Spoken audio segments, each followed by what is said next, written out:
All right. I'm going to introduce the speakers. If you don't know me, I'm Michelle Hazlett. I'm a data librarian at UNC at Chapel Hill. I've been on the steering committee for 2 years now of the Data Users Group, and I am also on the conference planning committee for this year. So if you were in person yesterday, you might have had a chance to see me. We're going to start the session. The session's just going to go in order of how the speakers appear on the program. So we're going to start with Michael Ostrin. Michael is the Director of Data and Analysis for Child Care Aware of Missouri. He is an accomplished professional who previously held senior leadership positions in healthcare, where he integrated data analytics, strategic perspective, and operational insight to drive positive outcomes. His innovative approach to data-driven decision-making and his commitment to excellence make him a valuable asset to the early childhood industry. Second, we have Florencia Gutierrez. Florencia is a senior associate with the Annie E. Casey Foundation, where she has worked for the past 13 years. In her role, she manages the data for advocacy work for the foundation. This includes all the data work connected with the Kids Count Data Center, National Kids Count publications, and the technical data and research support for the Kids Count network. Florencia also leads data advocacy efforts to ensure the foundation and partners have the data they need to advocate for kids where they live, such data as Decennial Census and American Community Survey. She holds 2 master's degrees in education and public policy from the University of Texas at Austin. Eric Jensen was scheduled to be our third speaker, but is not able to join us this morning. Taking his place is Scott Konicki. Scott is a mathematical statistician in the Decennial Statistical Studies Division of the U.S. Census Bureau. He has a master's degree in survey methodology from the University of Maryland and majored in mathematics at Colgate University. His primary areas of work at the Census Bureau are the post-enumeration survey, used to measure coverage of the decennial census, using administrative records to improve census processes, which we heard some about yesterday, and studying the coverage of young children in the census. We were also scheduled to have David Croson this morning. We're having some difficulty there, and we're not sure that he's going to be able to join us. So for the moment, I'm going to leave off his introduction. Michael, if you want to get us started. Thank you, Michelle. Good morning. Let's see if I can work the technology the right way, right? Okay, so I'm going to talk a little bit about child care supply and demand this morning. That's not exactly the first thing on people's minds, but it's something that's very important to me and my organization. There are many aspects that we look at when we look at understanding a community. Child care supply and demand are 2 of them. They're essential for supporting working parents, promoting early childhood development, improving educational outcomes, stimulating economic growth, fostering equity, and enabling a work-life balance. So before I get started, I'm going to say this is my disclaimer. What I'll discuss here is how my organization looks at child care supply and demand. Other organizations may differ in their methodology. So this is a little background on who Child Care Aware of Missouri is. We are the child care resource and referral agency for the state of Missouri. Some states have more than one child care resource and referral center. So basically, any families looking for child care across the state can access information about where to get child care online. They can talk to a resource specialist. But we also recognize that the early childhood is about learning and being nurtured. So as such, we're involved in public policy advocacy. Hi, Scott. Michael, can I just interrupt for a second? We're not seeing your slides yet. Did you click the screen share at the bottom? Start screen share. Sorry about that.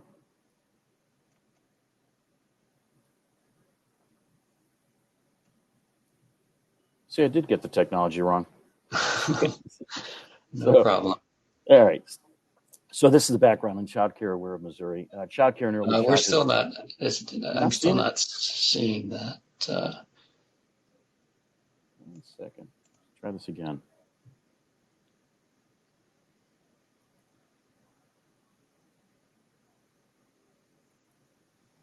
How about now? Now it is coming up. Oh, good. All right, thank you. Okay. Childcare and early childhood is a profession that should have quality standards so we know kids are learning and they're being supported early on. Let me give this up for a few seconds so people can see what we do. Okay, so first thing I ought to mention is childcare is a labor force issue. And if you aren't sure if it is a labor force issue or not, these are just a few experts on this page that actually agree with us. Childcare is critically tied to workforce participation, particularly for mothers who must often make trade-offs between care and work. According to the U.S. Chamber of Commerce, for my state alone, 63% of parents missed work or class within a 3-month period due to childcare issues. And 60% of parents were late to work or left work early at least once in the last 3 months due to childcare issues.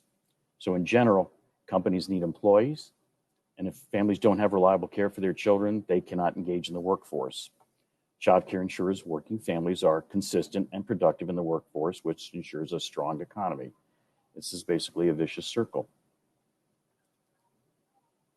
Okay, so let's talk about supply for a minute. So for us, supply is all state-recognized and active providers.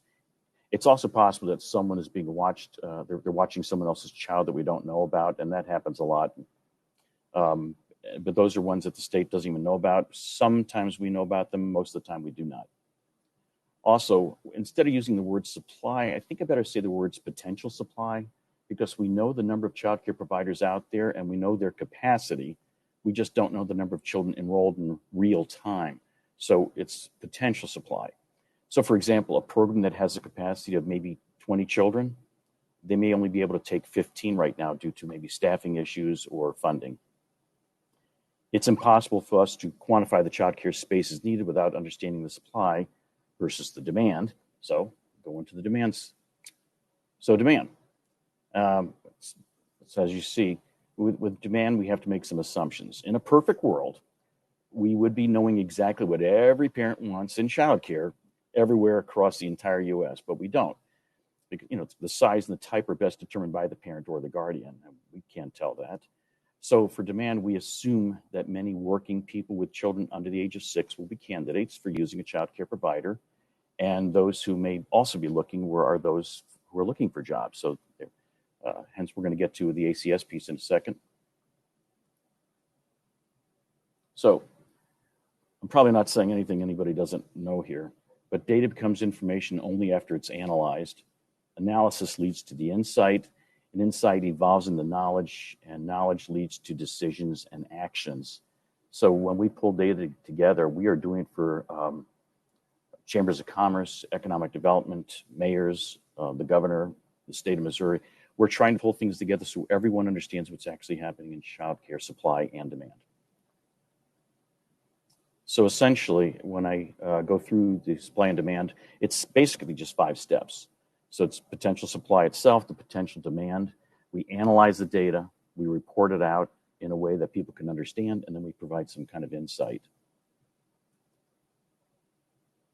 So potential supply. That's our first step. We look at the supply of recognized and active child care programs. And I said there is sometimes programs that will let us know they're out there, even though they're not actually recognized by the state. And we keep them on our database. Step 2 is to get the potential demand, and we use the ACS Table B 23008 and focus solely on the kids under the age of 6 and with the parents in the labor force.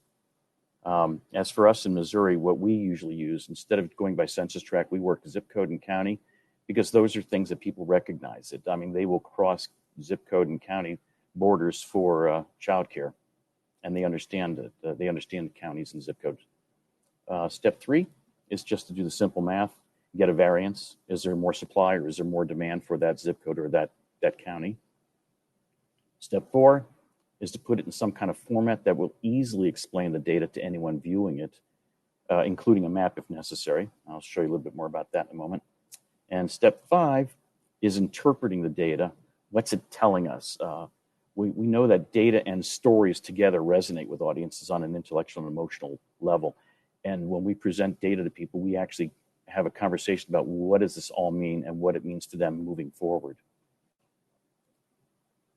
Okay. So this is a very simple example of some of the data that we've run. This was run by a zip code in Widget County. It's also a very simplified version of what we present out there to the different community partners. What we typically show, we go into regulation type, license, exempt, and program type like child care centers, family child care, or group homes. But I wanted to make this more simple so you can at least see the basics of it. Notice the last column shows the variance. And when you see the numbers in red, it means that there is missing spots, that there's more kids who probably need child care than actual spots out there at child care programs. When there are red numbers, although parents and guardians often cross for zip codes, that's why we sometimes do these by county and by zip code so people can see all the different levels. Let me click on this piece. Let me show you this map. So this is that Widget County stuff I just showed you. So when you see the dots, that is where the child care programs are. If you see red, it's a child care center. A blue is a family child care program, and green, if you can even see it on here, like let's see here, is a group home. When you see the green overlay, that is the demographics that we get out of the ACS for the under the age of 6 with parents in the labor force. The darker the green color, the more dense the population of kids under the age of 6. You'll notice that there's some areas where it's dark green and you'll see a lot of programs, and then there's part of dark green that's not that much going on, and that's because you can see there's a lot less streets, and that means there's less programs because there's also less kids in that particular part of the zip code. The kids are concentrated closer where you see more streets. When we take this map, we often go into this. And this is the part that usually worries people the most. This is what's called the child care deserts. We take that previous data, we put it in this kind of thing. There's a few different methodologies for understanding child care deserts. We use zip codes or counties because, as I mentioned earlier, they're the most recognizable by people. And people freely cross the zip codes and sometimes counties for child care. So on this particular map, everywhere you see a tan county, that's a desert. There is not enough child care, either programs or capacity for kids to be in those spots. So that presents a problem economically because obviously people have trouble getting in the workforce if they have no place to put their children. So when we look at deserts, we don't just look at the number of programs, we look at their capacity. That's the number of spots they can actually watch kids. It's a very short program. That's all I have to say. I want to thank you, and I want to thank ACS for having the information that we use in this kind of program.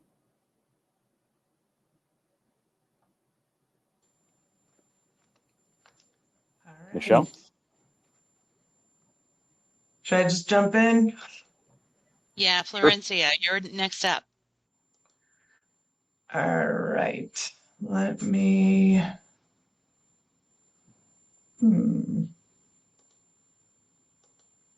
Sorry, I'm not seeing my presentation showing up.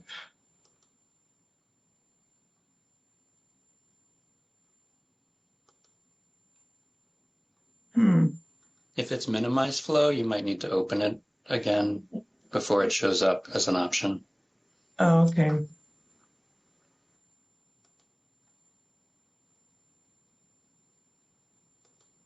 Oh, there it is.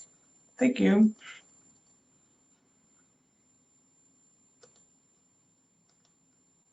Can you see my slides? Yes. Yes. Okay, great. So thank you for having me here today. It's a pleasure to be with you all.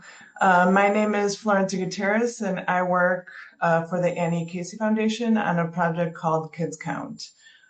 During my time today, I'm going to provide a little bit of background on the foundation, how we leverage the American Community Survey in our work, and why ensuring the quality ACS data is so critical to our ability to really measure and ensure the well-being of children.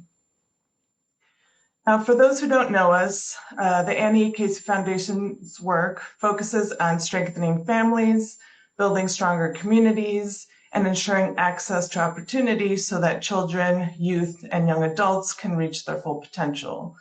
we have a strategic framework that really guides our mission and ensures that our work and strategies are targeted.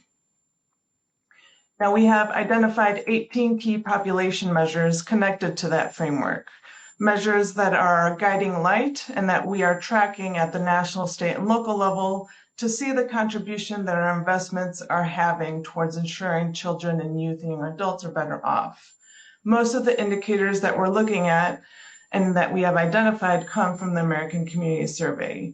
Data from the ACS really guides our strategy. It informs where we invest and provides insight into what's working, what's not working, and the impact that policies and programs and that our investments are having on outcomes. It really guides all aspects of the work that we do. Now, Kids Count is one of our scale strategies that focuses on using data, strategic communications, and advocacy to improve outcomes for children and young people across the country. This data-based advocacy project has been supported by the Foundation since 1990, first as a national project and then as a national and state strategy. At the national level, we produce and disseminate the Kids Count data book, Race for Results, and other publications, and we make data available on the Kids Count Data Center. These are all products and tools that are used by media, by advocates, by policymakers, grant writers, researchers, to really elevate the issues that impact children in the US, and not only to elevate, but to inform policy and move policies that improve outcomes for kids.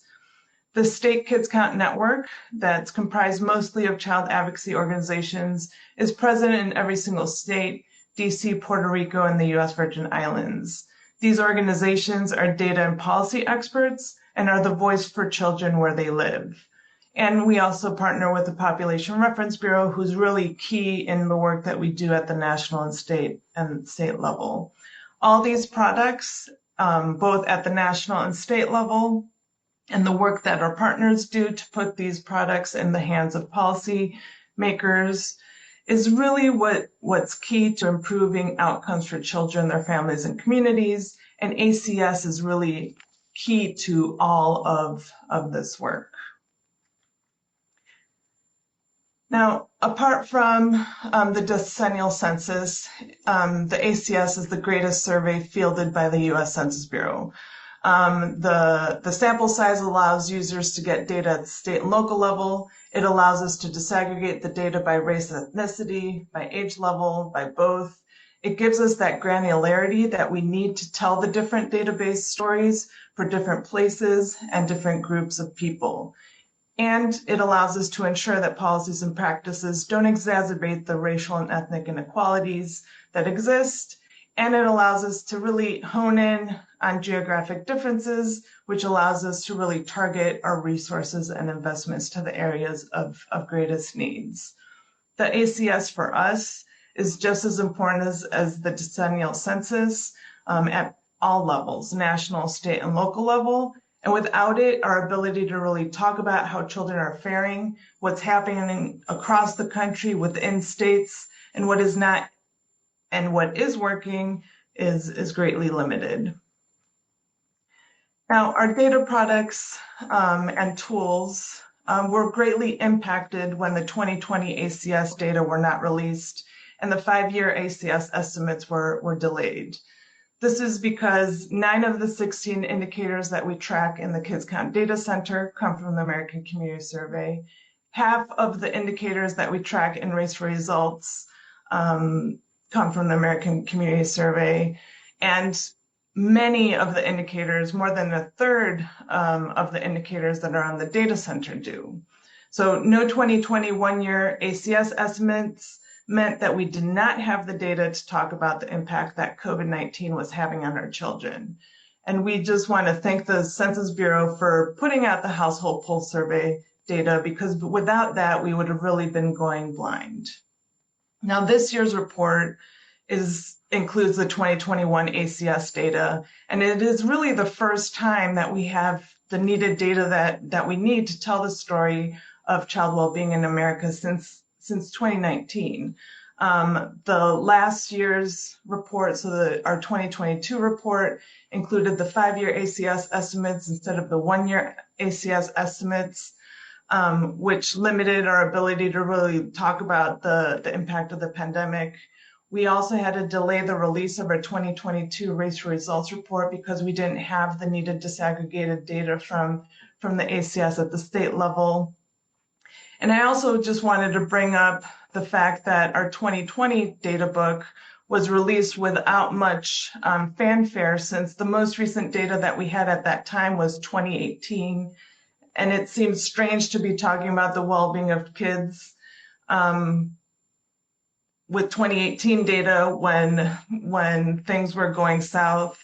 And our 2021 report included 2019 ACS data, and we elevated the household pulse survey data and that allowed us to say, well, this is how kids were doing before the pandemic hit, and this is how they were impacted during. But that lag in data is really problematic for us, and having that those real-time estimates go a long way.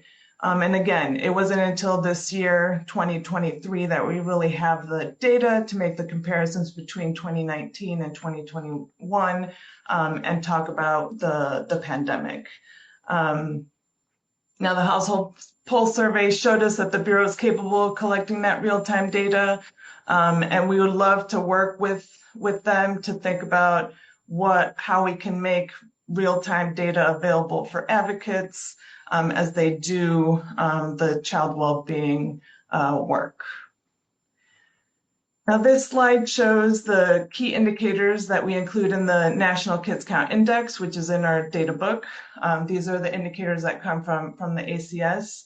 Most of these indicators are in the economic well-being domain. And here I just wanted to lift up the child poverty data that comes from the ACS.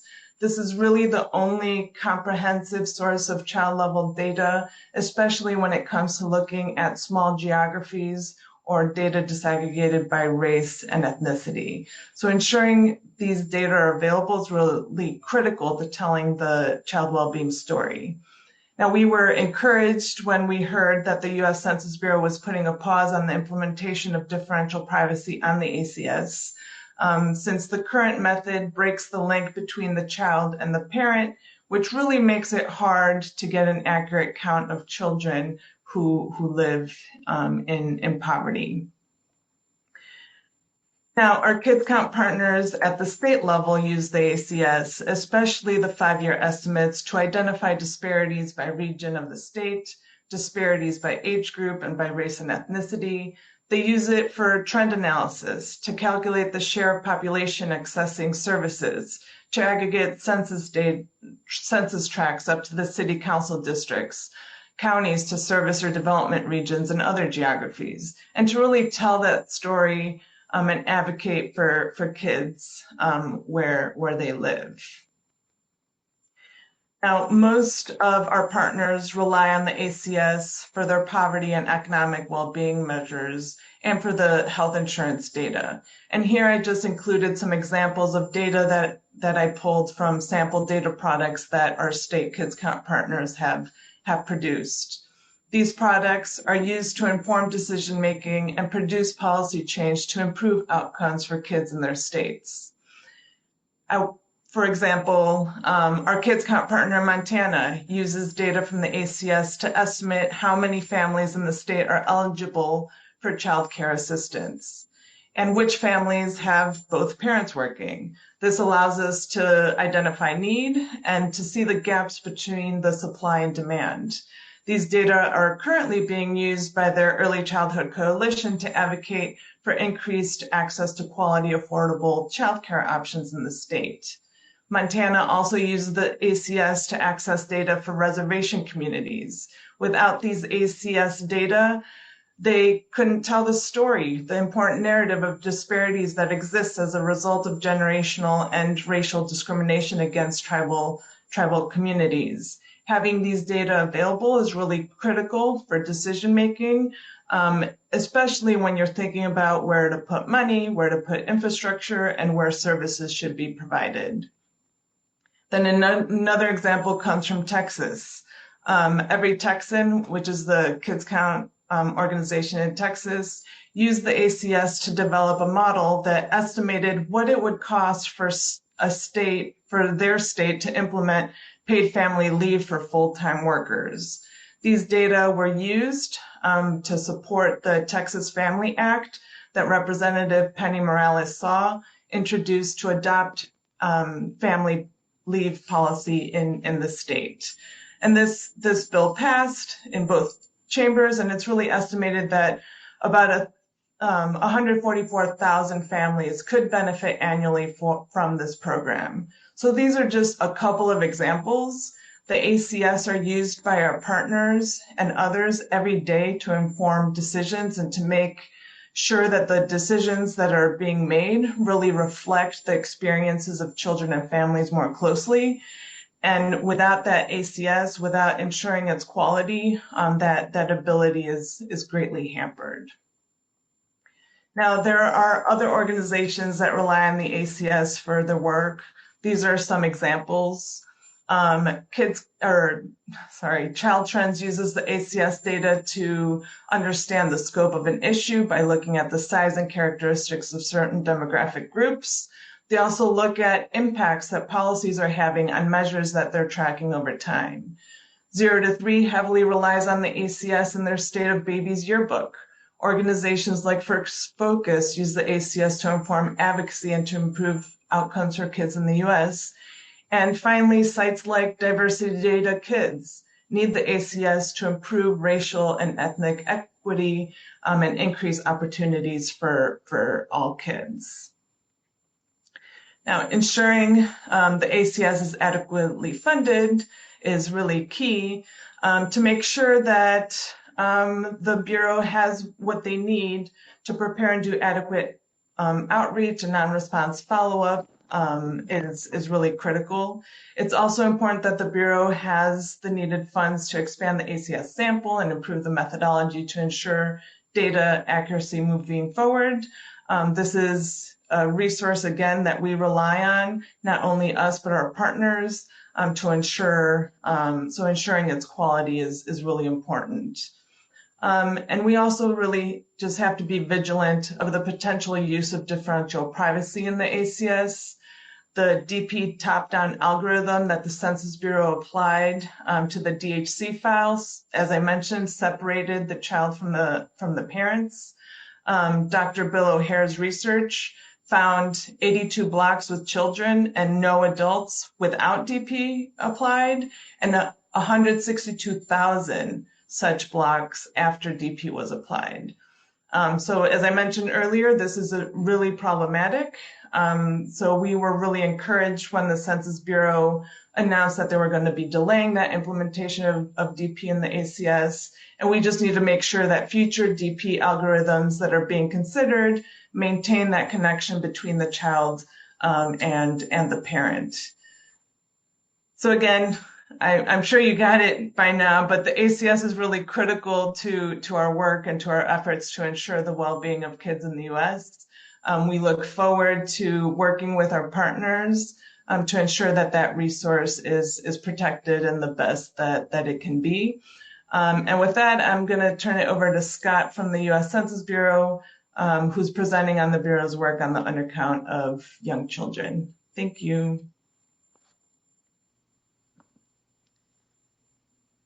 As Scott's getting set up, I'm going to just note, if you could put your questions in the Q&A thread instead of in the live chat, I'll be able to read the questions from the Q&A thread at the end.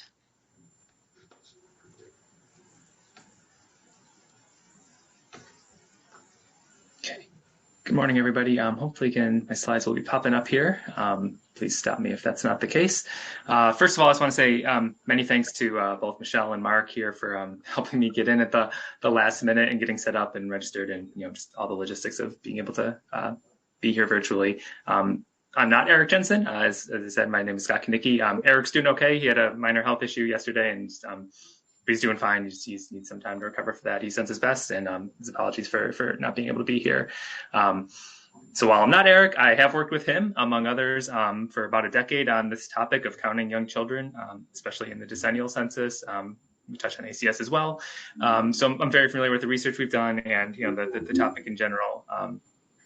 May not have all the answers to the questions or all the specifics that otherwise would have been provided, but please put those in the chat and ask away, and we'll get back to you as we can with responses there.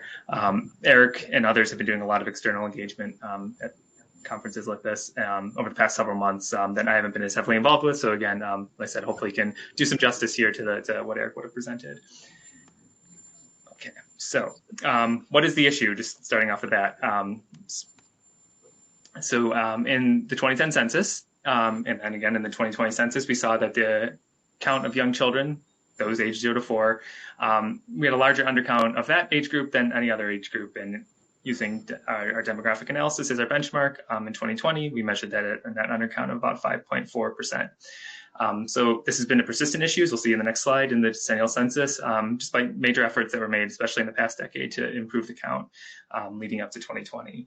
And we note that this is not an issue just for the decennial census itself, but also in many other demographic surveys, especially those conducted by the Census Bureau and our federal partners, including the American Community Survey, the Current Population Survey, and the Survey of Income and Program Participation. Okay, so this slide here shows estimates of the net undercount in the decennial census across several decades, broken out by 5-year age ranges. And again, this is measured against demographic analysis, which is one of the two primary methods the Census Bureau uses to measure the coverage of the decennial census. So what we see is that the blue line at the bottom for ages 0 to 4, that young children have the lowest coverage, the worst undercounts, and that's been consistent across several decades, especially more prominently in the past several decennial censuses.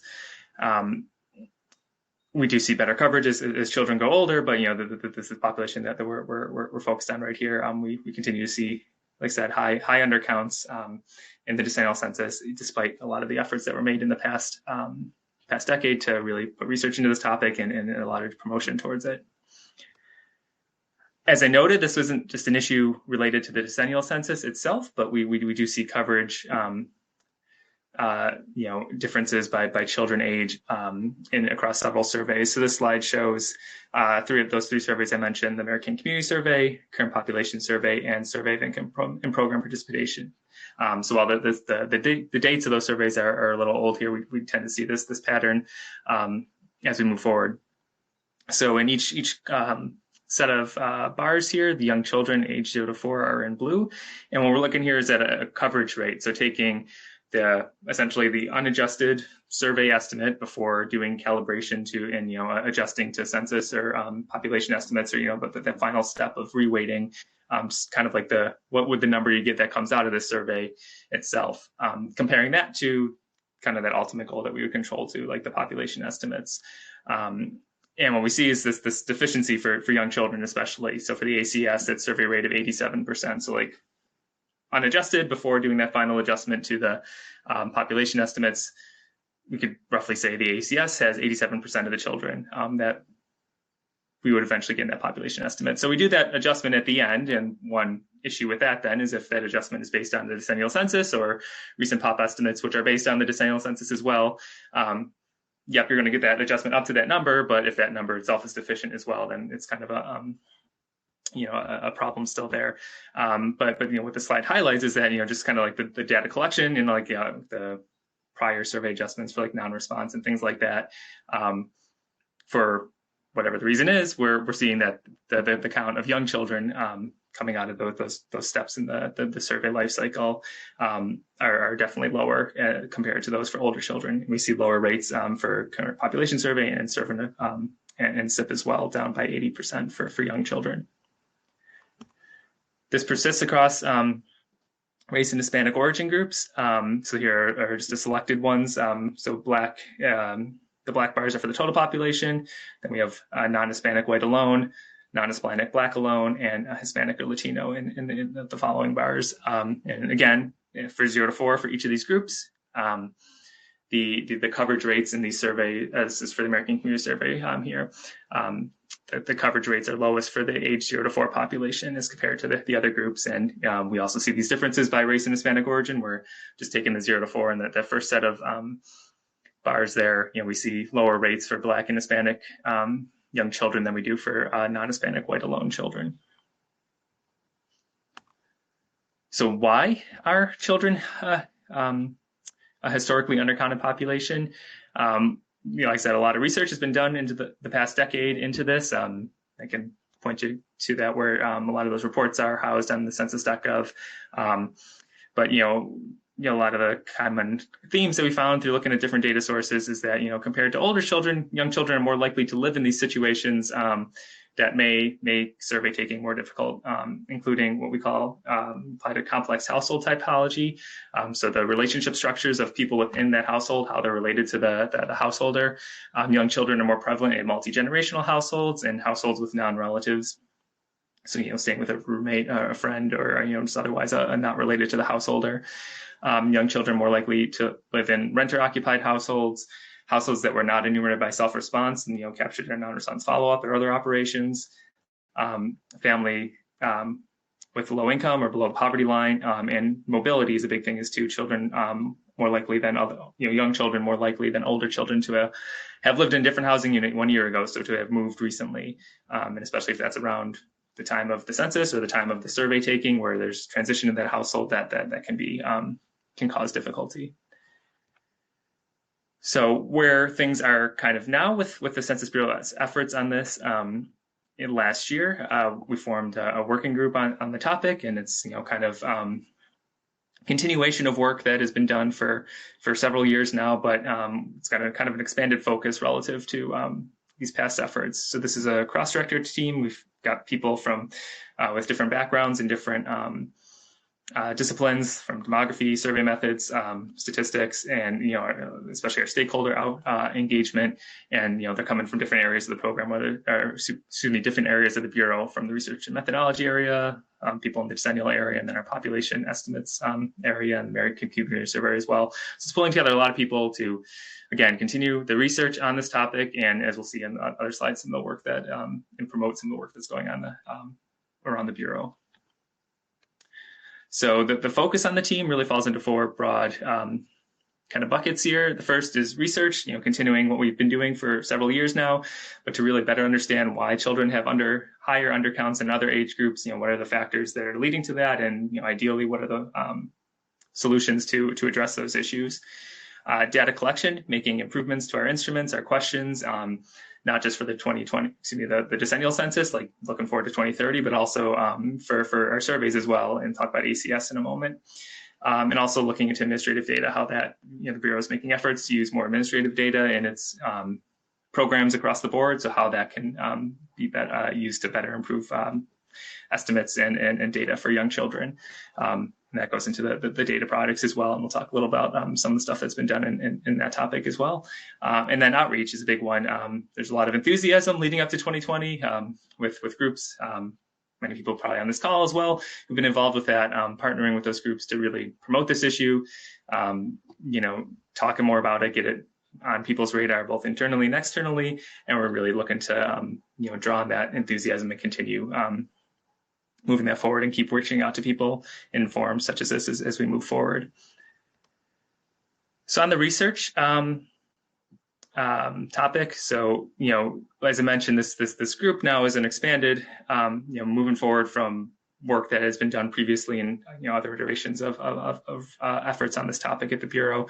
So we're looking into things that the other groups have found, but maybe didn't have the time to answer or didn't have the data to answer. Like, what are those unanswered research questions, and can we use those to with new data sources or just new work moving forward to try to answer them as we prepare for 2030? It's in the process now where we've kind of developed the research agenda, and a lot of this work is starting to form and coalesce. So we're always interested in feedback that you guys might have, or your other groups as well. So we definitely appreciate those, and we're looking forward to having more to share on this in the year to come. In terms of data collection, as we said, a lot of this stems around So think of like traditional survey data collection of interacting with the public in some way. How can we improve the instructions on the questionnaire, on the paper form or on the internet form, and however it is, the probes, these additional questions that are trying to get at, did you miss people? Did you forget to include children, babies, and so on and so forth? And then just the questions themselves about household rostering. What are different ways we can change the wording, change the instructions and things like that to really get this idea into people's head that, yes, we're looking, this is not just for adults, this is not just for certain types of people, we're trying to get a full household count here. And so part of that work has been more involved more recently is with the 2022 ACS content test. So part of this content test, in addition to questions about home energy use and a whole variety of topics that are on the American Community Survey, part of this test has been efforts to looking to improve how we just make that initial list of the household roster members, what we call rostering. And while these improvements are intended for all types of undercounted populations, there's been a special consideration taken into account for young children.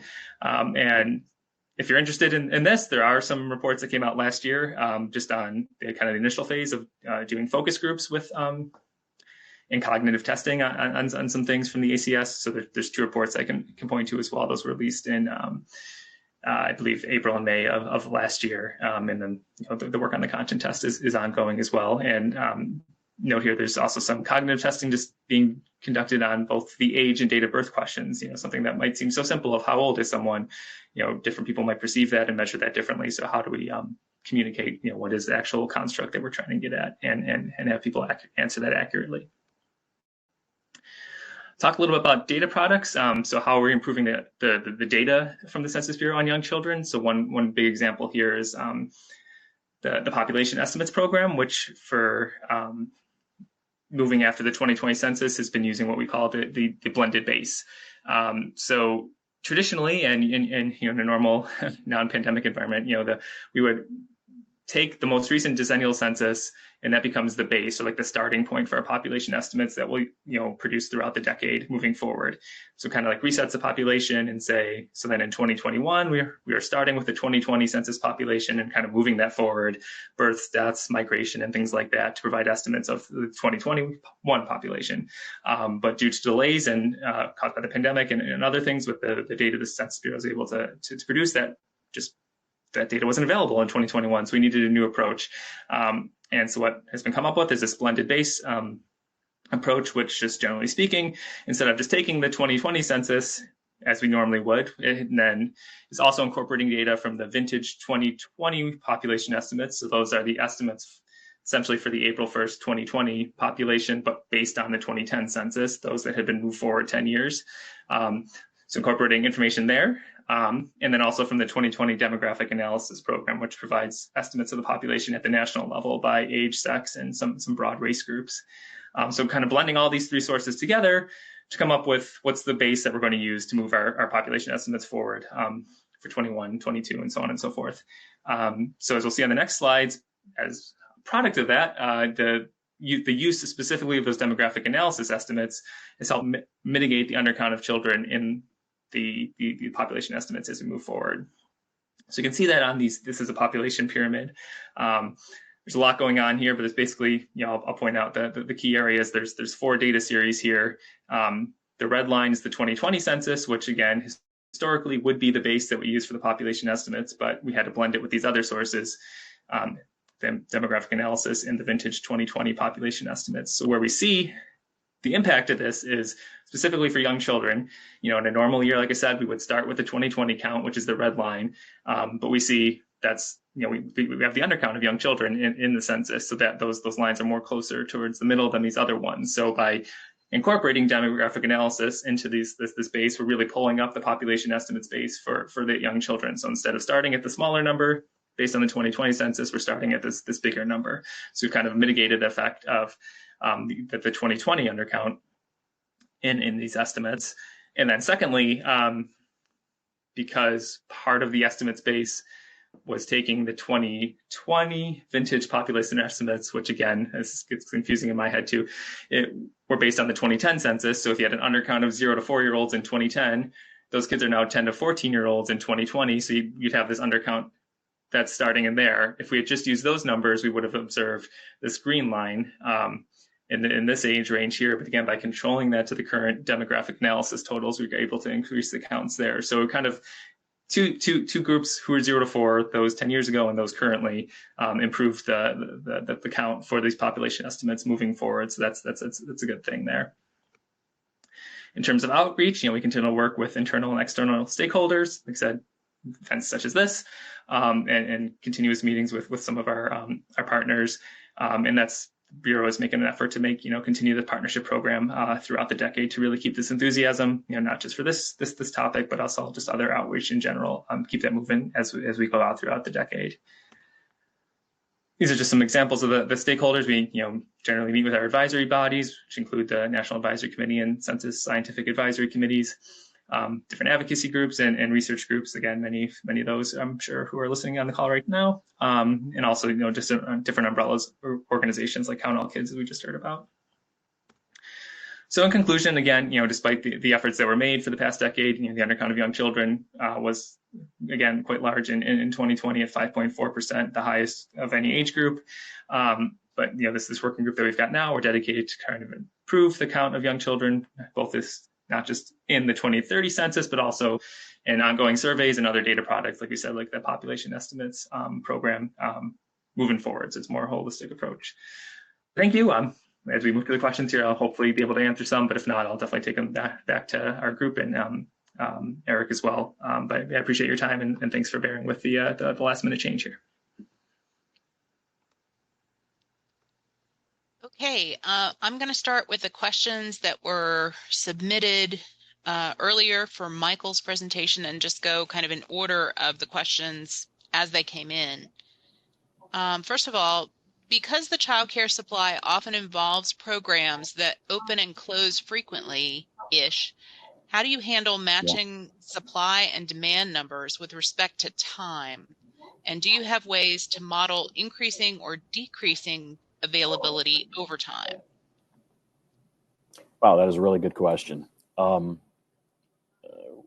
Every time we do anything, it's a snapshot in time. The ACS data obviously is updated once a year. So whatever we have at that time, right now we're using the 2017 to 2021 5-year estimates for the kids under the age of 6 with parents in the labor force.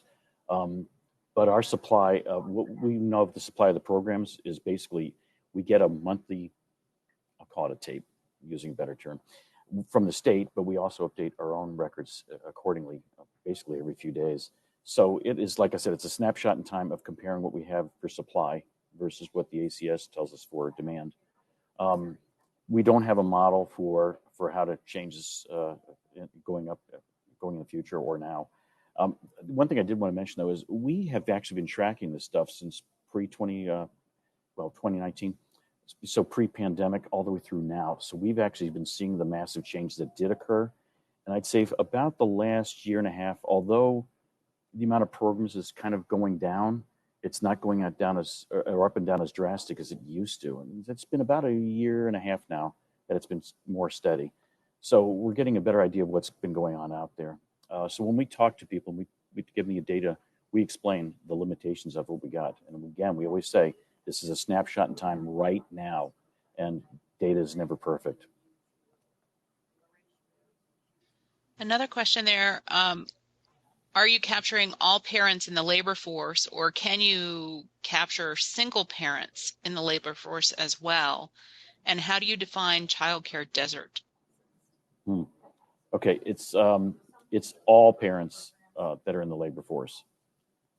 It doesn't break out whether they're a single parent or not. As for the childcare desert, I did have it on one of the slides, but I popped it up here. It's essentially a geographic area that has a lack of available childcare options for families, and it could be a shortage of actual programs, or it could be a shortage of the number of spaces available. That one example I gave where like a center has 20 spots, but they can only actually take 15 kids because of the staffing, which is a major issue right now. That's one piece of it. More a refined definition of a child care desert for just us in Missouri is it's either a county or zip code that has absolutely no options for child care providers, or there's so few options that there's more than 3 times as many kids as there are licensed child care slots. And when I say licensed, I'm just saying what the state recognizes.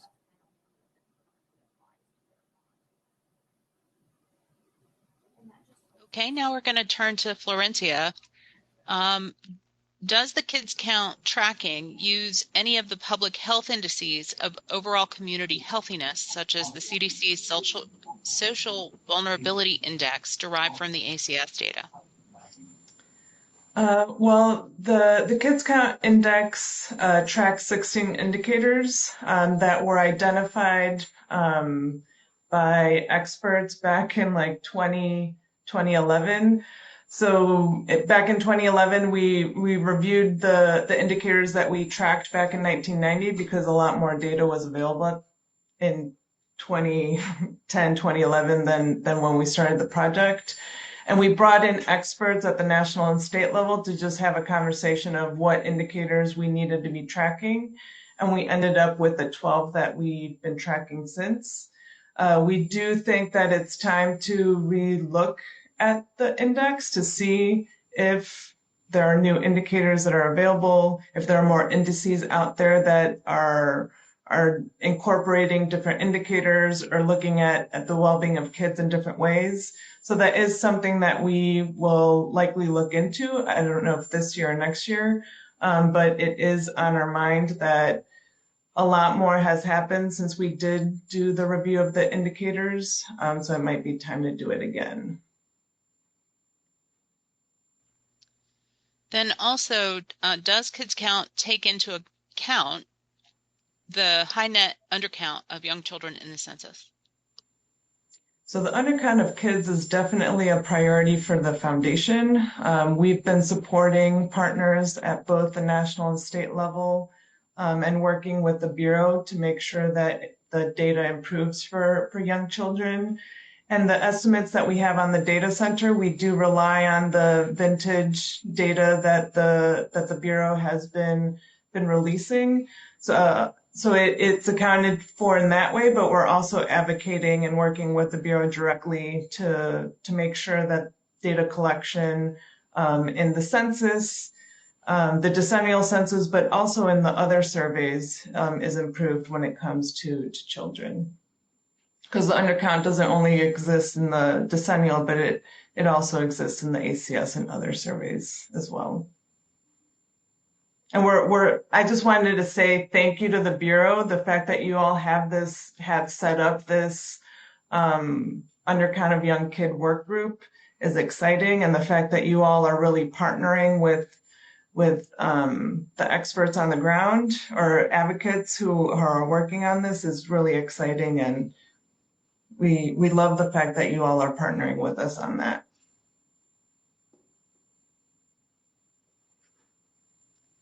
With that, we'll turn to Scott. Your data indicates the coverage of age 5 to 9 has improved from 1990 to 2020, while the coverage of age 0 to 4 has gotten worse over that time period. Do you have any idea why the coverage for these two age groups are diverging? Yeah, thank you for that question. It's a great question. And then the short answer is no, we don't have a great answer for that, but it's something we've observed and have been trying to look into. One thing I can say specifically about that, and it's not going to answer the question exactly, but for 2020, we see that if I can pull the slides back up if needed, but the coverage of young kids looks like it got worse, and we did see that it got worse, and we noted that in a blog last year. When these results kind of came out, that the issue moving from 2010 to 2020 at least was primarily due to 0-year-olds, where in the 2010 census, just the way some of the edits worked, kids who were captured who were born after the reference day were included in the census, but based on changes to the edits and especially the electronic instruments, that when you try to put in, oh yeah, my kid born May 2nd, 2020, it would come back and flag that as that's after the reference day. So an improvement in the quality of the data, and that we don't have those extra erroneous enumerations, but that has the effect of the net undercount increasing because you don't include those extra kids who are otherwise erroneously included. So that's one part of the divergence, at least for 2020. But the trend you note, that's something we are actively trying to figure out, but don't have a great answer for. Okay, another question for Florencia. Thank you for uplifting importance of funding ACS and uplifting Dr. O'Hare's analysis of child undercount. To Scott, thanks, this is all one post. Thanks to population estimates for adjusting the child undercount. Young children are more likely to be people of color, also a factor, yes? I believe that statement is correct, that young children are more, racially and ethnically diverse than older populations, and yeah, that may play into two things. But yeah, I don't have a whether it's exact causation, and whether all the mitigating factors that are involved with that. But yeah, I think that statement is correct. And then another question for Scott. Can you describe how stakeholders are collaborating with the Census Bureau working group? Yeah, that part I don't have all the information on. I'll definitely let Eric try to chime in, or you can reach out to him. But yeah, we have this working group as ongoing meetings with a group of stakeholders, and that whether that's monthly or whatnot. But we've presented at different advisory groups and things like that. And as part of a broader thing, the Bureau recently had a federal register notice where the public, anyone, groups or individuals could submit ideas about specifically here for the 2030 census. So different areas of the Bureau are actively going through all those submissions and from those stakeholder groups and reviewing them and incorporating them into the research plans. Yeah, I just want to add, because I'm part of those calls with the Bureau, that they're amazing, and I think that it's a good model to maybe follow with other areas where things can be improved. But you have the Count All Kids campaign coordinators on there. You have Bill O'Hare on there. You have the Census Bureau work group members on there, and it's just an open dialogue where the advocates are telling the Bureau these are concerns that we have, and the Bureau is, well, this is what we can do. We'll take that back to folks within the Bureau and see if things are possible. But the fact that the Bureau's become aware of what the actual needs are on the ground is great, and the fact that they're partnering with us in order to produce change is amazing. So just again, thank you. Here's just a quick comment for Scott. One person said they would love to see the products available in age-specific bands, especially infant, toddler, preschooler group. Yeah, I'll definitely take that back to people. We tend to group 0 to 4 because for a lot of surveys, especially, you have to have a large enough sample size to have reliable estimates. So specifically for to get at infants, maybe it's like 0 to 1, depending on the product and whatnot, and the area of geography and things like that. It might be too small of an age group to do, but I'll definitely take the idea back to others and let them know it's an interest. Thank you. Here's another question for that age group. Can the count of children ages 0 to 4 be improved using administrative data? So administrative data is a very active avenue of research for the Census Bureau, especially moving towards 2030. So I don't know the answer to that, but that's something that we're definitely looking into as we move forward.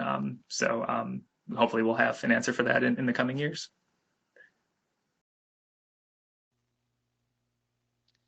And then sort of a reference question. I would love to learn more about the potential changes to the ACS content test about household rosters. Where could I find the documents you referred to? Thank you. Sure, let me, I got that open here, so let me just pop that in the chat. It's, so this is what I was referring to specifically, just put in the, I think put in the other chat, not the Q&A here, but it's two reports from the cognitive testing for the ACS content test. So there's more, I'd imagine, that will be coming out as that data is collected. The actual test itself that was conducted is that data collected and analyzed, but this is kind of the early rounds of kind of focus group cognitive testing on some of those things that touches on these topics.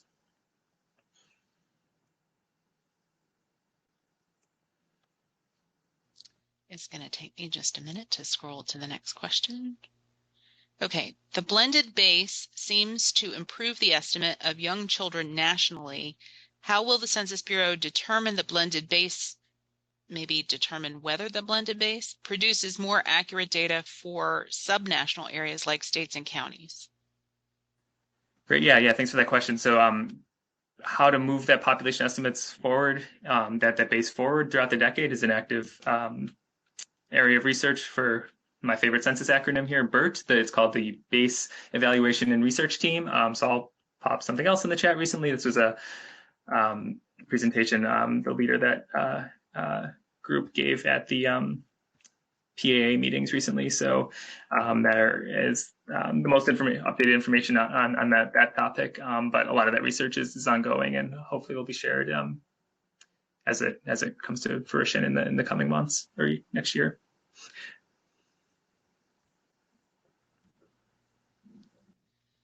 So here's another one related to Michael's work. Does anybody know of other data sources or analysis for childcare deserts in other parts of the country or nationwide? Michael responded, one well-known source is the Center for American Progress. They show a map and allow you to zoom in for more information. I don't know if either of our other speakers has something to add to that.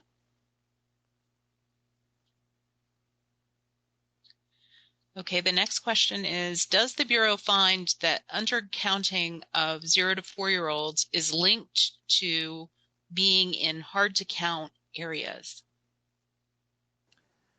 The short answer is yes and no. So the difficulty here is that net undercount that we measure is based on demographic analysis, which is only available at the national level. So when you think of like smaller areas, we don't have great coverage measures at lower levels of geography. So we can't say definitively that this correlates with some other measure at like a tract or county level.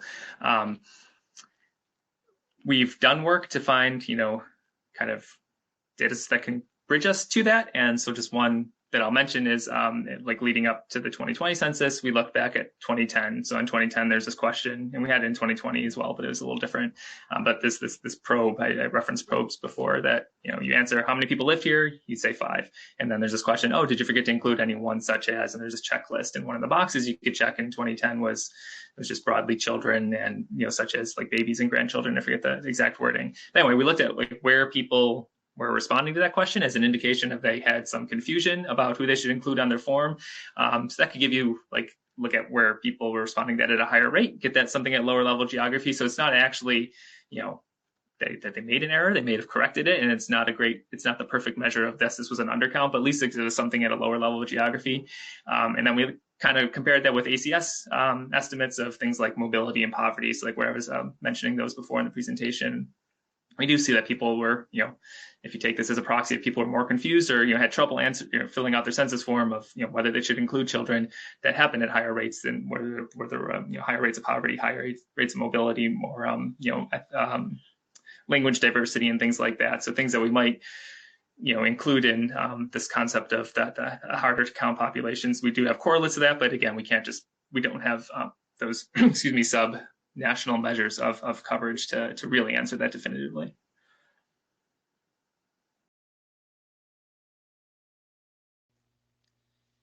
Okay, it looks like that's all of the questions that have come in. We do have some extra time if anyone would like to pop anything else in the Q&A. And I encourage the speakers to scroll through the Q&A. I think some of you have been kind of active in the live chat, which is great, but I didn't actually read all of the comments that were intended for individual speakers. So you might want to just take a look. Can I ask a question to Scott? Sorry. Sure.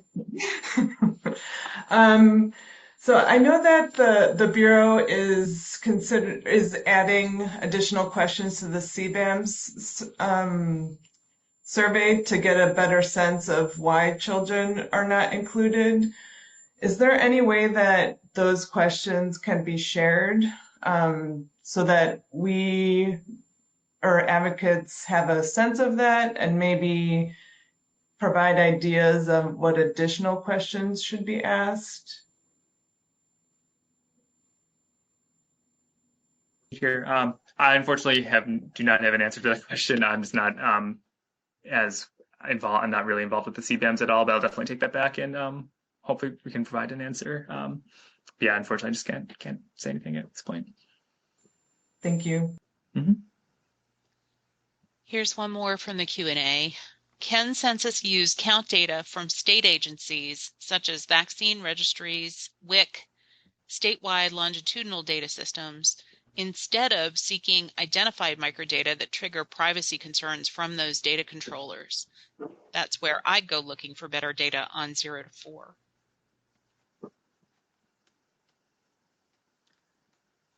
So yeah, so the general comment of looking at state program data, that's part of the administrative records research. The Census Bureau reaches out to state program areas, SNAP, TANF, WIC, these different programs to try to get data from the states that can be used to in our products and our estimates. I think if I understand the question correctly, about using actual counts at an aggregated level as opposed to the microdata, so that raises a number of complications that I don't know if I'm the best person to talk about. But this gets into the issue of, can you take, if you knew the count of say 0 to 4-year-olds for the state of New York, can you use that in some way that you then don't have to allocate to individual housing units? And that'd be a very different approach to census taking, at least, than has been done historically. So that'd be a very paradigm shift in how the census is conducted. And whether we can do that, I don't have an answer for.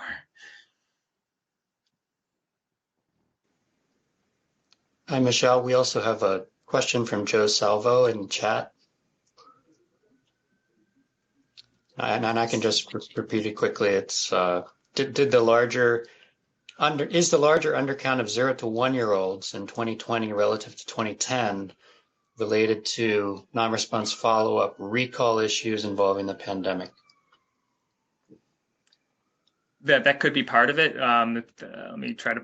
I'll pull it up after I talk here because I can't do two things at once. But the broader, or the more specific issue there, moving from 2010 to 2020, was related to these really the change in the data collection, moving to electronic instruments. That if you try, and it's due to these kids who were born after Census Day, that in 2020 that might have been kept, in 2010 on a paper form. If you wrote down, my child who was born on May 1st, which is after our April 1st reference day.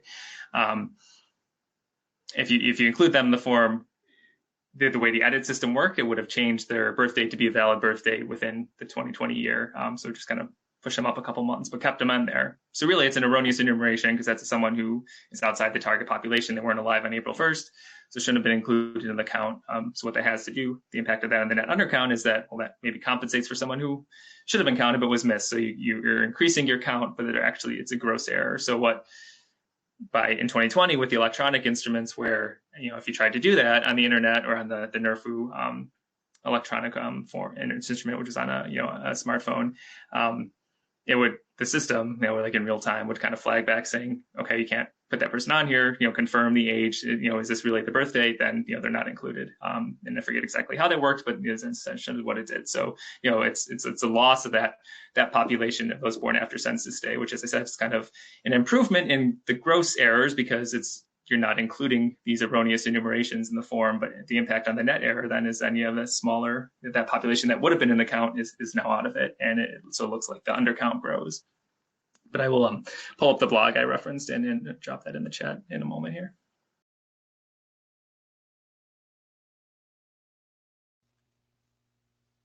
Any other questions?